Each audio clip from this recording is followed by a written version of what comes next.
位伫南科成功大学整体研究中心，长期得到国科会甲教育部高教深耕计划支持，目前已经突破高温 SiC 碳化系整体成长的技术瓶颈，会用个生长大寸尺、高纯度的碳化系的整体，为台湾的半导体甲功率元件的产业提供关键的材料。我们目前成大办的学院，我们有17家合作企业，包括台积电这个 UMC 啊、日月光等等有17家。那今年又感谢大立光的加入，而且挹注我们成大办的学6000万。但这个要感谢周秉教授引进，让我们有这样一个计划。所以这个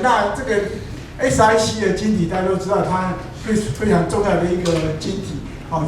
以目前来讲，因为我们成大在半导体学院在精创计划的支持之下，这个感谢国科会那个精创计划，我们去年拿到8500万。那我们的研发一个是在第3类半导体就办 gallium nitride silicon carbide， 一个是星球封装，那个像 CoWoS 啦、SOIC 等等，这个很重要。研究中心主持人周明启教授表示，这间整体研究中心的成立，唔定得到学术界高度的关注，更加吸引国内外企业大力的支持。其中，大立光电集团嘛投入数千万，建置上先进的整体成长的设备，推动台湾伫个全球整体技术的领导地位。研究中心非常强调国际化，所以我们跟欧洲、美国、日本、韩国等等